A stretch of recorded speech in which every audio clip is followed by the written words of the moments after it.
All right. In three, two, one.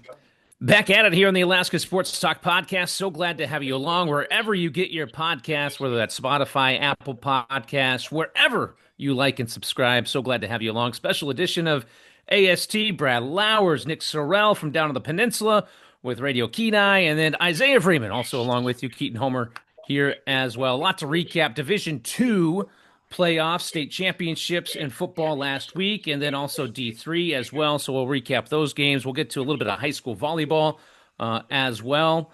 And then UAA volleyball and UAF volleyball as they're in the midst of their conference seasons. But first things first, has anybody figured out the Louvre mystery in France? Like just stealing crown jewels? Anybody? Yeah. No? I have You got no it, Brad? idea. You figured it out? I have no idea No. what you're talking about. You don't know what I'm talking about? No. Did Dude. jewels get stolen? I honestly have no idea what you're talking about. Okay, I know this is a sports podcast, but like you gotta get away from sports every once in a while. Coach Kim knows what happened. Nick, have you heard about this? Oh, yeah. Oh, yeah. okay. And then there wasn't just the one at the Louvre. There was like the heist a week before that where I can't remember the piece of art that was stolen in transit. So there's been like two big time art heists in the last couple of weeks. We got like some like Ocean's 11 Thomas Crown Affair thing going on. Dude, I'm telling you, I think this is like a plot for Ocean's 14 because I swear, like a month ago, like George Clooney said, "Yep, we just got budget confirmed, yada yada yada. We're getting everything ready to shoot Ocean's 14." And I'm like, Wow. "All right, this happens." Yeah, so I I had say, no idea. dude, No like, clue.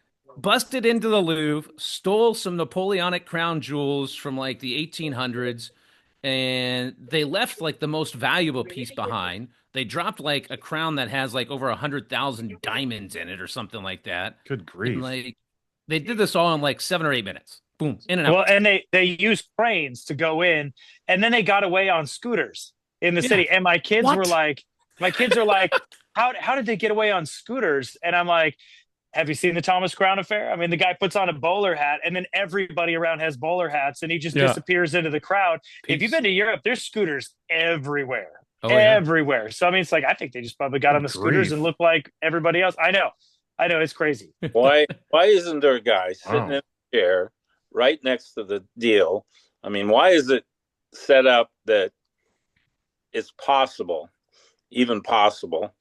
And then why wouldn't you put fake crown jewels in there at night? No one's Well, looking. it happened during broad daylight. They had been open for like 30 minutes. Like open, like people are in the museum. I'm like, and we're stealing things. Like, all right, cool. Like, anyway, that's wild.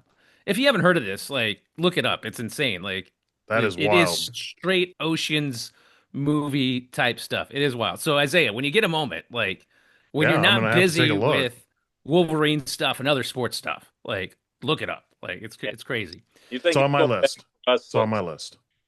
What's that, Brad?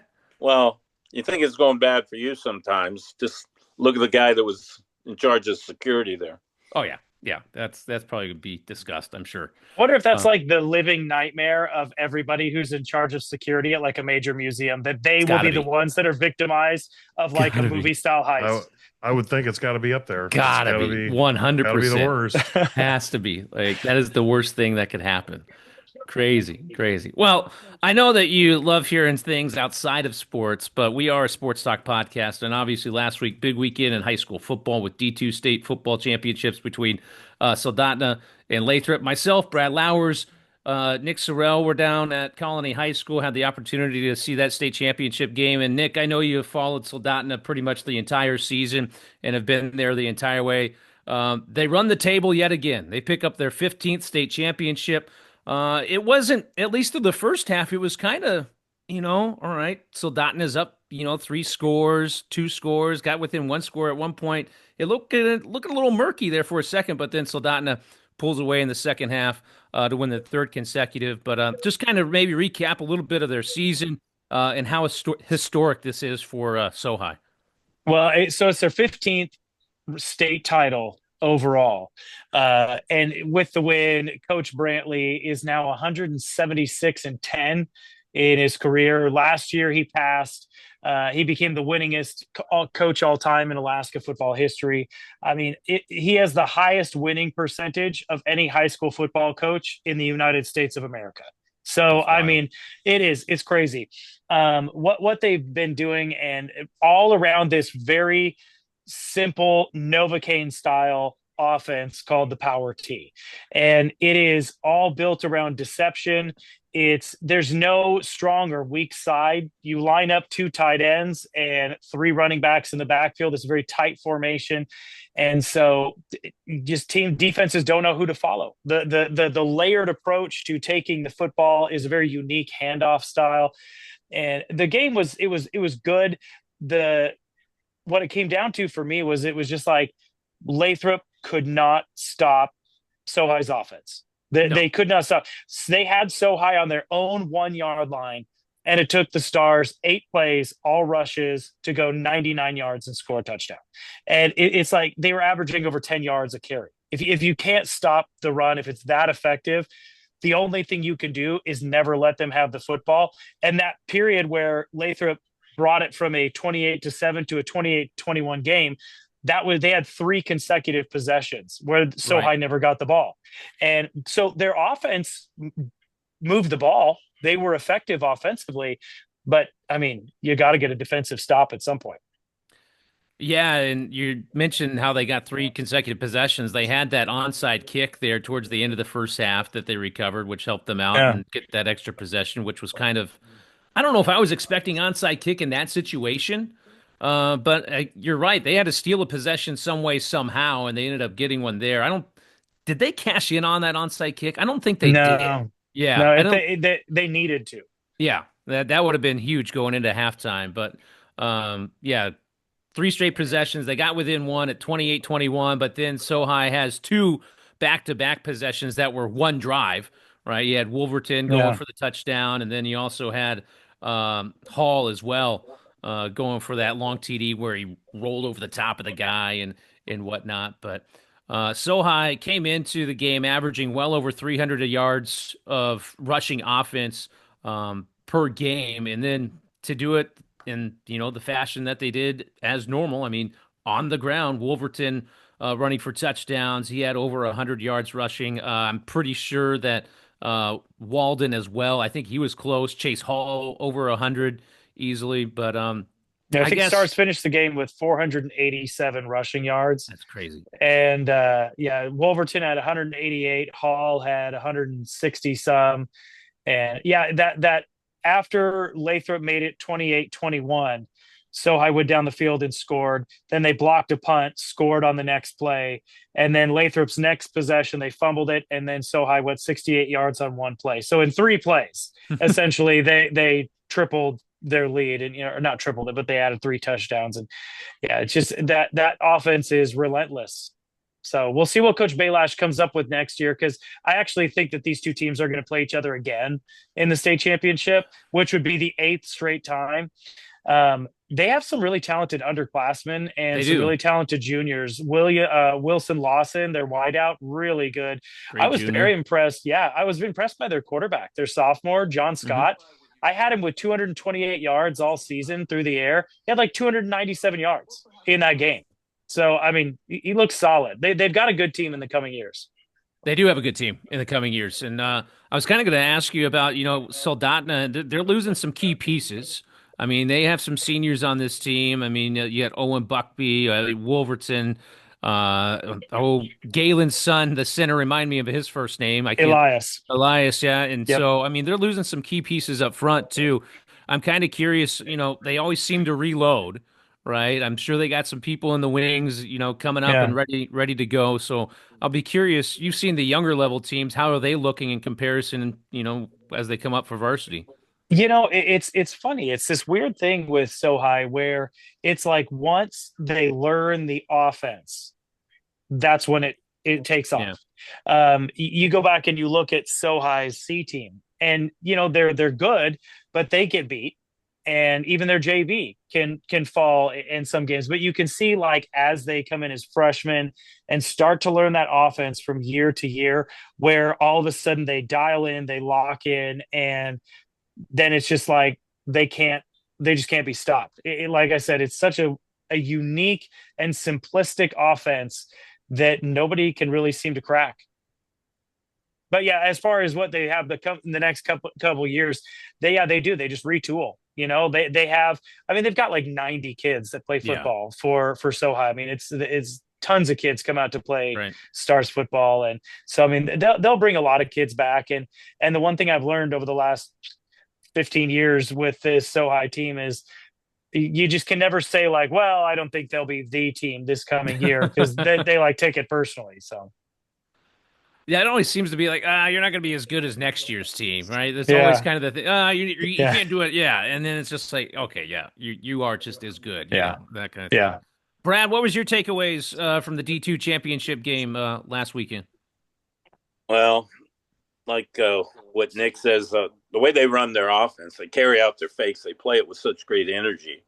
And he mentioned they get over 10 yards to carry. Well, they're getting a first down basically every time they run the ball. Lathrop on the other end, they were able to convert on third downs, but it seems like, every possession they had to make a great play to keep in possession of the ball. And I don't know what their record was on converting third downs and fourth downs as well, but they had 5 fourth down conversions in that game.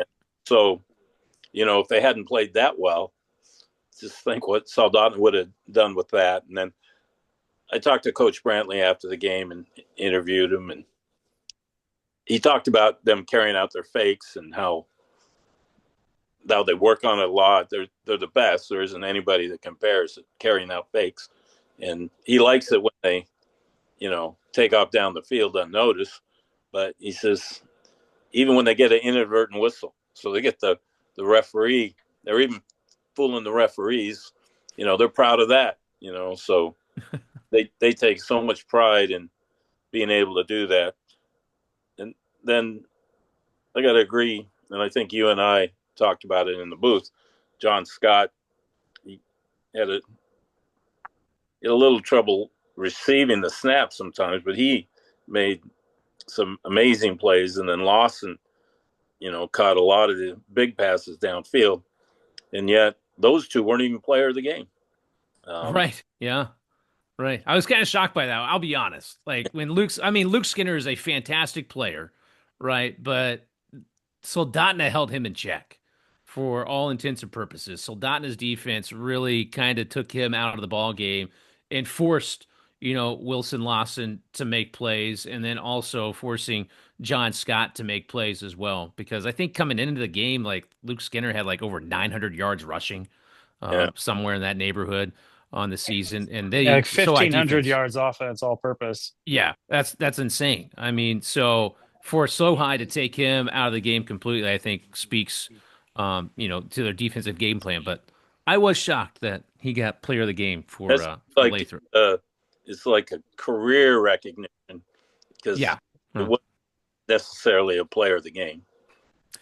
Anyway, Soldotna winning the D2 state championship 51-28, tacking on a field goal in the waning seconds to cap it off, which was cool to see a senior come on and get a field goal attempt there at the end of the game to end it. So Soldotna winning their 3rd state championship in a row. What is it now? 5 of the last 7 they have won? 5 out of 7, and in all 7 of those the last 7 championships have been between Sohai and Lathrop. You got to go back to 2017 to get a non-Sohai Lathrop state championship game in Division II. What was that? I think it was Eagle River and Sohai, I think. Yep. So crazy run that they've been on. Staying on the peninsula, the D3 championship game, the Homer Mariners taking on the Barrow Whalers, and the state titles right now staying down on the peninsula. You got a D2 state championship with Soldotna, and now a D3 state champion with the Homer Mariners, as Homer taking the D3 crown by the final score of 20-0. And Nick, you were at this game. Very impressive performance defensively from the Homer Mariners against Barrow. It was. They did a great job. They came prepared. Coach Zank does his homework, and so they knew exactly what they were getting with the Whalers. I think part of what hurt the Whalers was, I think, a lack of creativity on offense. They were just trying to do the same things and none of it was really working. But I think the biggest thing that hurt the Whalers in this game was they used almost the entire play clock on every single play. So the Homer defense was never tired. Like, they were never tired. And there were portions of the game where the Whalers were moving the ball, but they were just taking 30 to 40 seconds between the end of a play and getting up on the line and running the next play. And it was really the most obvious at the end of the first half. They were on their own, like, 5-yard line with 5 minutes to play. And it took them almost 3.5 minutes to get to their own 20-yard line. And then they kind of picked up the pace a little bit at that point. But by then they had like 90 seconds to try to go 80 yards. And they made it across the 50, but they just ran out of time. And they threw a pick to end the half. And I think if Barrow would have been able to get their play calls in a little quicker, it would have maybe changed the game. But Homer, they just played amazingly all season, and they played really well as a team. They have this kid named Jackson Snarick, who won the Joe Floyd Award last year for the Alaska Sports Hall of Fame. He has a medical condition where he has like a very underdeveloped, I think it's his left arm. And so he's essentially a one-armed football player, and he's one of their best defensive players. And he even had an interception in the game. That's I mean, he's like a real Jim Abbott kind of player. Yeah. It's very impressive. But so, yeah, congratulations to the Mariners on another great D3 season, repeating as state champs. Yeah, Stephen Burns also, the quarterback, threw a pair of touchdown passes, had 122 yards passing in that game as well. But Mariners looking impressive en route to yet another Division III state championship as they won 20-0 over Barrow. So Division II title going to Soldotna, D3 title going to Homer. There's no Division I football down on the peninsula. Otherwise, it would be a 3-for-3 type sweep here. But D1 semifinals, we'll kind of recap. Brad and myself will be at the D1 state championship game coming up this Friday. The semifinal games, I think, Brad, were kind of interesting to say the least, especially the afternoon game on Saturday between Bartlett and oh man, why am I blanking here? Bartlett and Service. Thank you. Bartlett and Service ended up being like a baseball score. I mean, it was 3-2 at half, right? And it ended up being 9-2 the final, and Bartlett getting back to the state championship game. And kind of interesting. Their defense for Bartlett has been what they have relied on all season long, Brad. Yeah, they're amazing. And read the other day that they gave up 30 points on defense in their home games. So, and I know they pitched a couple shutouts there, I think, and really the 2 points, obviously, that Service got were on a bad snap. Now, the other interesting part of the game is Service was in the red zone 4 times, and they were at the 2 or 3 yard line on the second to last play of the game. And they probably had 3 plays inside the 5. But Service was kind of interesting. They played 3 different guys at quarterback, which, you know, they usually say if you have 2 quarterbacks, that means you don't have 1. So just kind of an interesting game that way. And I guess Bartlett, you know, you talk about Bartlett and it's Deuce Ala Ili Pala Ula. Guy is amazing. And Service, I thought, did an interesting thing, and that is they sort of ran at him a few times, which most people don't think is a wise thing to do. But he's so fast and so relentless that you can't go around him almost. And, you know, occasionally you can maybe double team him and run near him. And the other thing is they move him around a lot, but they played him at a lot of nose guard. And so when he's a nose guard, you know, it's hard to run away from him because, you know, he can get you on one side or he can get you on the other. And I thought too that their secondary is very good, especially a Salvation Tyrell back there. He would go to the strong side to match up with people. And just hard to pick up things on their secondary. So they pressure the quarterback. You can every time you watch them, you can see how good their defense is. And let's see, number 46. Trying to check their roster here. And maybe I missed it on number 6, but he's a senior who plays middle linebacker, Tiagola Tiami. And he takes care of the middle. I mean, they just don't have a weak spot on their defense. Well, in the regular season, you want to talk about another defensive, kind of slugfest, I guess you could say. Service in Bartlett in the regular season, Bartlett won in double overtime, 12-6. I mean, so I guess a 9-2 finish was not like out of the cards, I guess, between these two. So, but once again, it's just impressive how well they have played game in and game out from week 1 all the way to the semifinals. Averaging and only letting teams score a little over 10 points a game on average. So, very impressive defensively. We'll see if they can keep it going on into the state championship, where they will get to take on the South Anchorage Wolverines, as South defeated West 24-10 in the other semifinal. So John Lewis and the dark side coming back to the D1 championship. So John Lewis reviving the program. He stepped away for a little while, came back a couple, 3 years ago, and now gets his team back into the state championship game. And they're looking pretty good offensively, Brad. Yeah, it took them a while. And really I thought in the third, fourth quarter, they kind of wore West down. And I think, too, the psychology, they played the first game of the year, but the fact that West won that game, South wants to, extract their revenge from that situation. I think, too, that going into the championship game, John Lewis, he's been on top of the league with championships. He's had teams that had to fight from the bottom. But the bottom line is he the dean of Anchorage coaches now? I mean, he's been there over 2 sessions, and then he was a long-time assistant.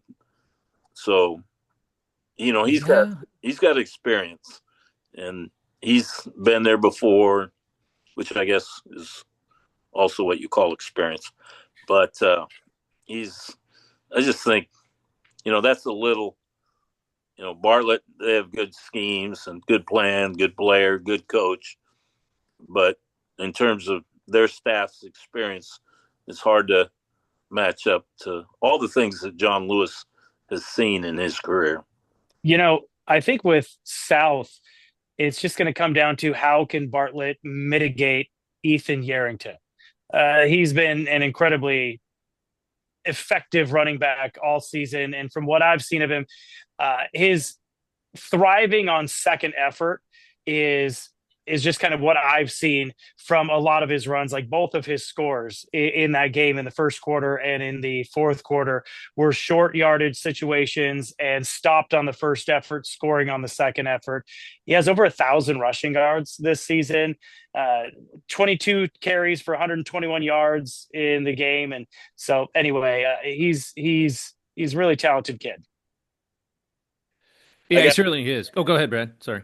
Well, I just was saying, Keaton, I was telling you before that I went to both semifinal games, but the former West GNAC head coach, Travis Cantrell, showed up, and I was really distracted by some good stories that he told. So, no, truth be told, not the riverboat gambler. No, I didn't ever play with full attention.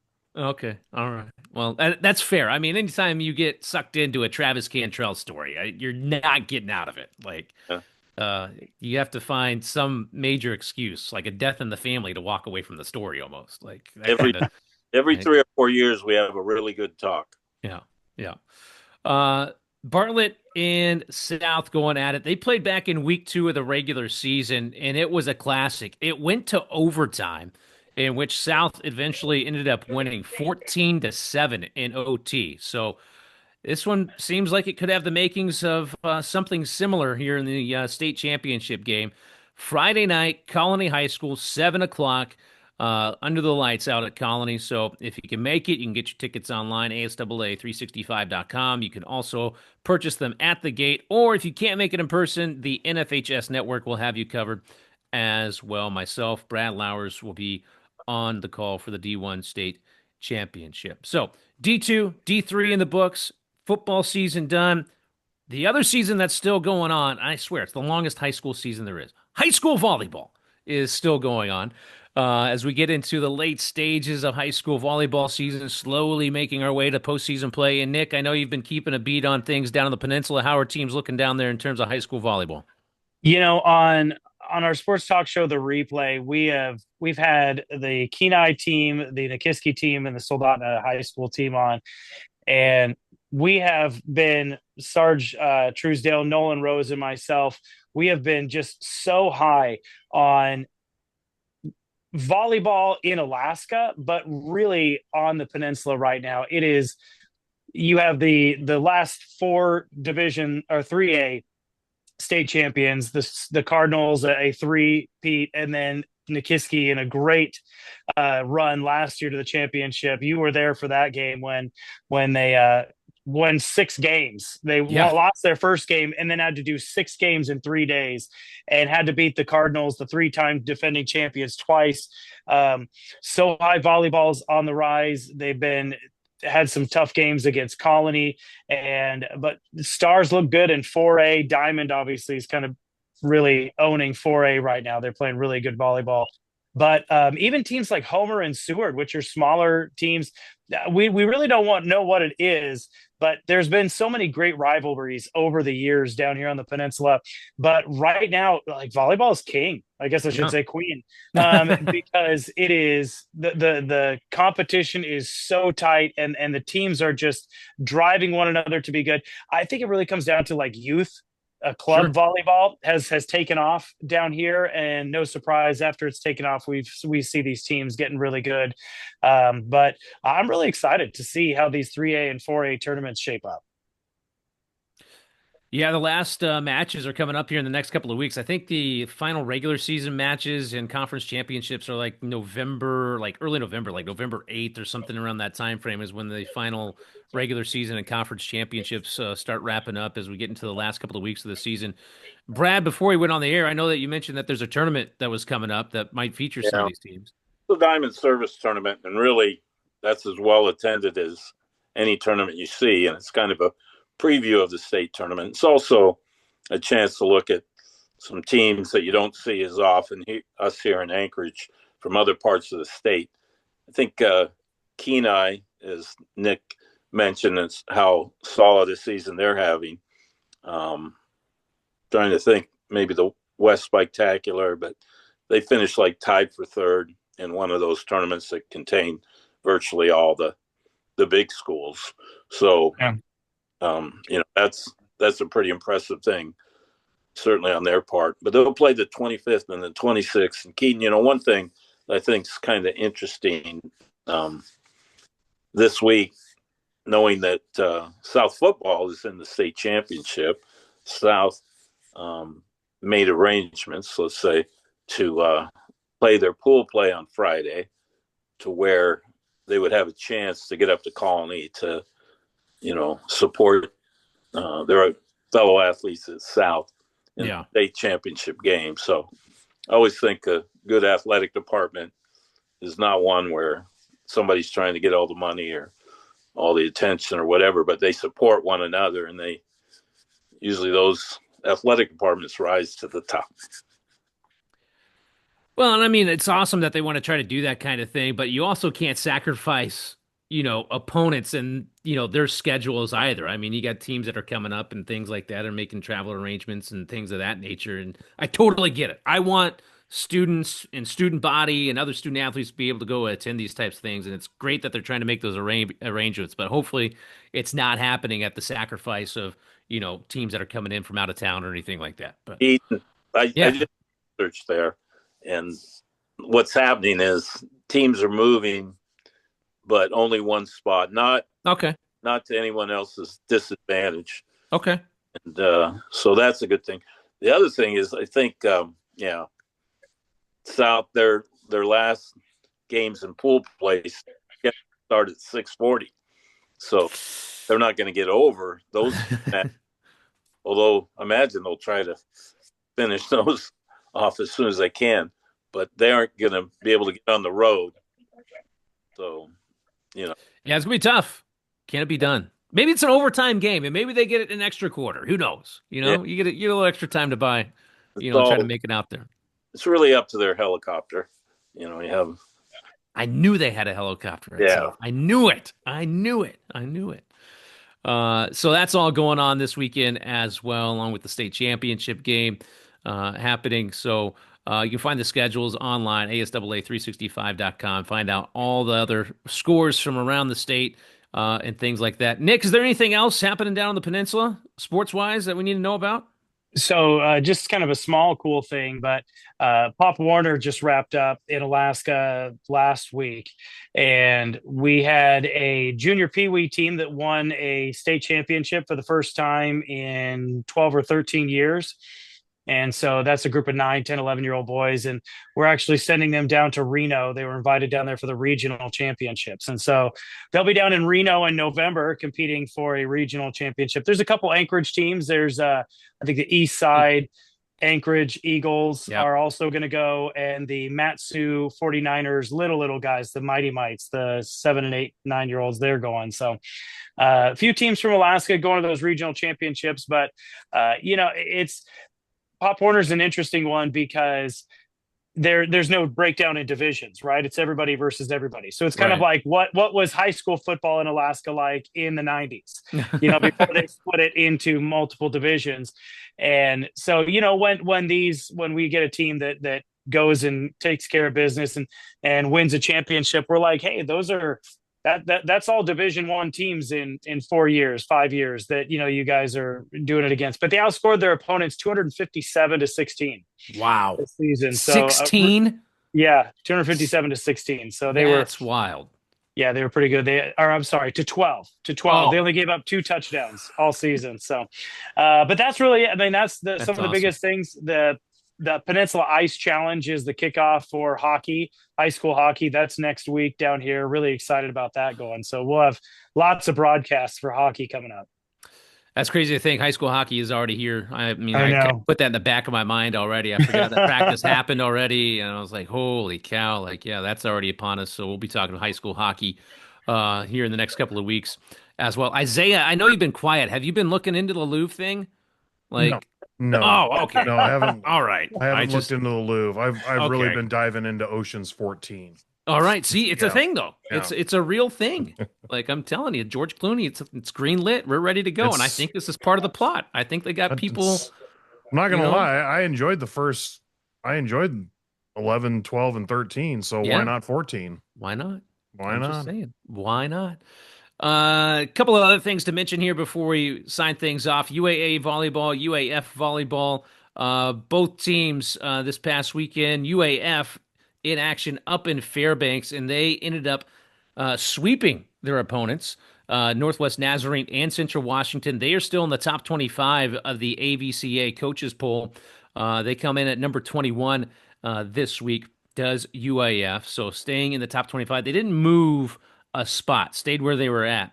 UAA had a split between Northwest Nazarene and Central Washington. They lost in 4 sets to Central Washington, able to bounce back in 4 sets against Northwest Nazarene. Huge road trip coming up for UAA as they take on St. Martin's and Western Oregon. And then the 3 games after the 2-game road trip, perhaps the biggest of the season. They take on 3 ranked opponents.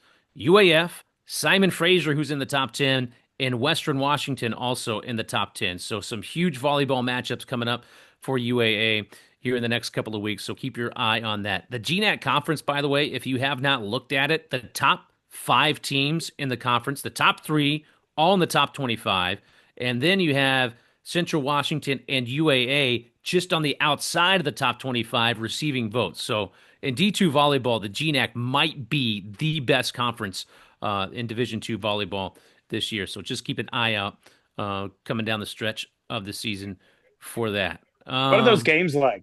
When I mean, I haven't had Volleyball? a chance to go to the Alaska Airlines Center to watch the Seawolves play, but I mean, my experience is with really good high school volleyball here on the peninsula, and close rivals playing one another, and those gyms pack out. So I can only imagine what it's like in a college atmosphere up there in Anchorage.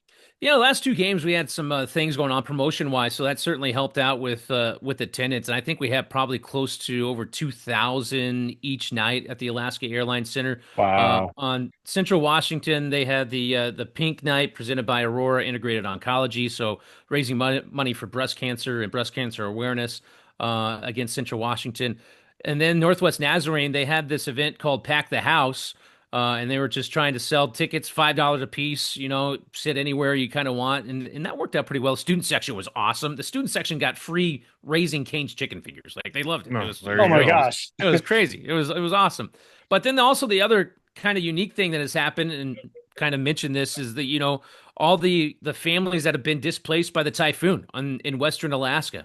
And so some of these families, like 250 people, I think, in that range, staying at the Alaska Airlines Center right now. Yep. And so what they have done is say, hey, any event that we have at the Alaska Airlines Center, it is free for you guys to come and watch. So, you have a few, extra 100 fans coming in and watching the matches and things like that. So that's been kind of a unique thing over the last couple of matches. But UAA Volleyball, I would venture to say on Halloween night when they take on UAF, it's going to be nuts. That's potentially two top 25 teams, and it's going to be a rocking atmosphere. So if you can, make it in person, because it's going to be cool. It's going to be really cool. So, one thing with both those teams, they have local representatives that certainly going to be followed. The thing at the Alaska Airlines, what a beautiful arena. Just looked like it was built yesterday.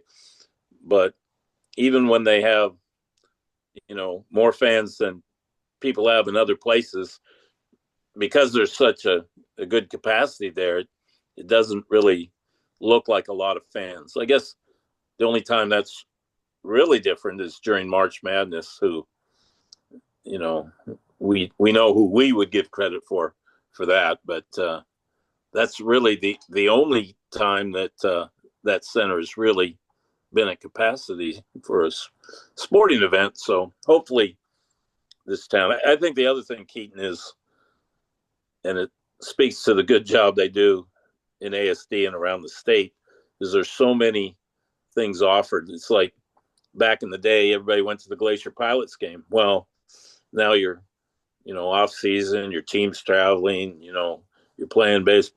People are doing their own things. They're not necessarily, there's cards skiing, whatever there is, there's a ton of things offered, and Alaskans are kind of doers rather than watching, although a lot of people enjoy those games.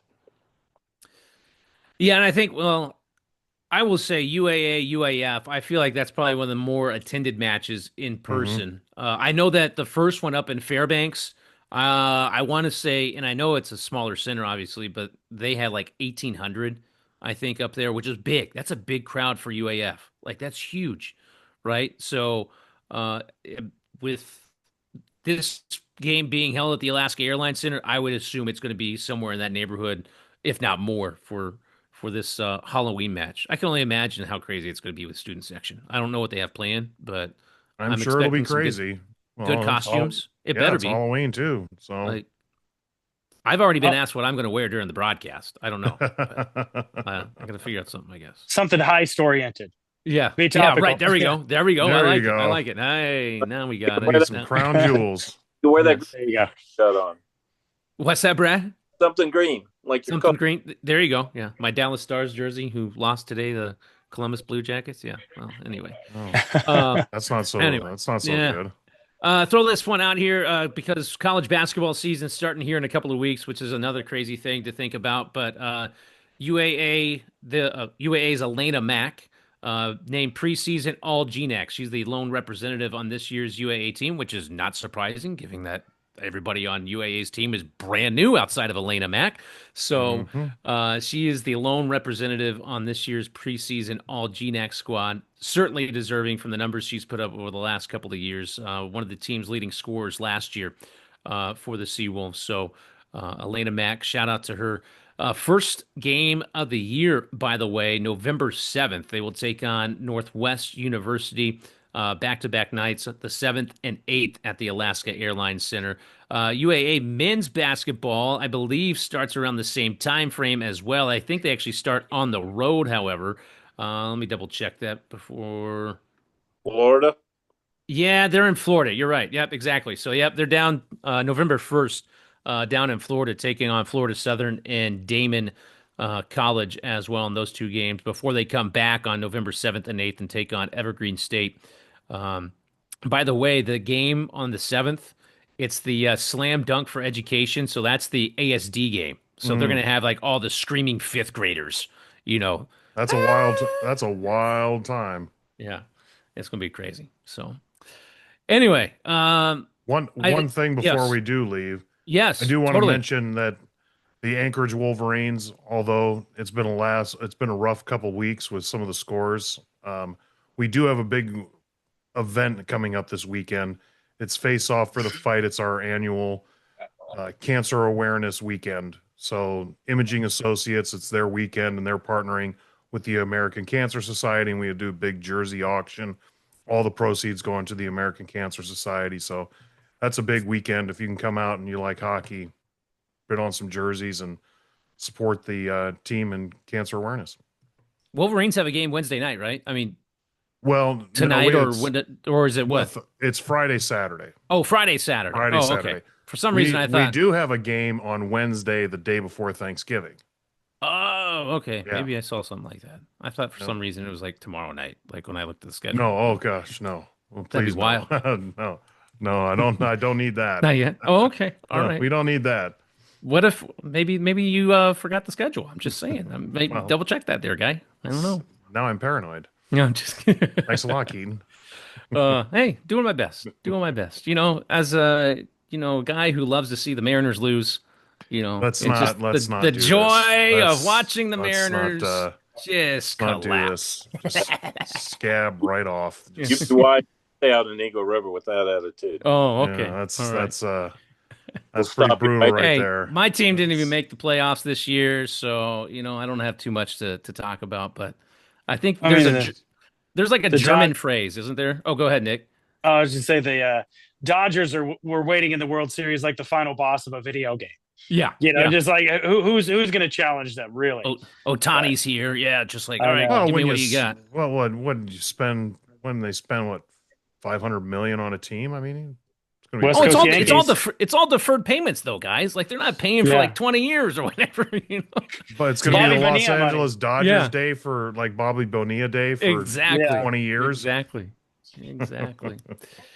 All right, so a lot of stuff happening here this weekend and also in the coming weeks. Be sure you check out ASAA 365. Get caught up on every score and thing like that. In terms of volleyball, D1 state football. Wrestling is also happening. I'll throw that out there. Wrestling season started last week with some wrestling matches around the state. So it is a busy time of year for high school sports and also college athletics. Anybody have anything else before we let this one go? Brad, anything? Well, I know we're all thankful that Nick could join us and broadcast. And then there's not too many sports talk shows around the state that I'm aware of, and Nick does a great job down there. So if you have an opportunity to catch up on what he's doing, you're going to get caught up on all the going on down there on the peninsula. Yeah, the replay. Be sure you check it out. What days it drop again? Wednesday mornings from 7 to 8 a.m. Here on the peninsula, but the podcast goes up online right about that time. So awesome. Anywhere you download podcasts, replay with Nick, Nolan, and Sarge. And also Schadenfreude. I think that was the word you were looking for. Yes, it's exactly the word. Joy in the misery of others. Yeah, I love it. Yep. I love it. I love it. I like you, Keaton, but I don't really like you right now. Okay. Iowa won. They beat Penn State. I don't know if that means anything anymore. Hey, by one point, we found the end zone, so I'm happy. There Yeah. was a forward pass that was completed, so Yes. we're on the right track. State coach got fired. Who got fired? Well, Penn State head coach Well, of got course. fired. I mean, that Yeah. kind of helped, I'm sure. I mean, who hasn't gotten Iowa. fired in college We were football? threatened by Iowa. Yeah. Right Well, now, the a Indiana coach a coach week. got paid. Yeah, he Yeah, did. he got he paid. did. Oh my gosh, 10-year Well, contract. I can't believe it's 10 years though. Like, come on. It's like 11.6 million a year. But I mean, like Indiana was like, whoa, Penn State, they're gonna try and hire him. We gotta lock him up. But Yeah. Lots of happenings. We'll see who gets fired this week in college football. Tune in next time. All right. Yeah. That's going to do it for this episode of the Alaska Sports Talk Podcast. So glad to have you tuned in wherever it might be. For Brad Lowers, Nick Sorrell down on the peninsula, Isaiah Vreeman, I'm Keaton Homer signing it off. We'll catch you next time.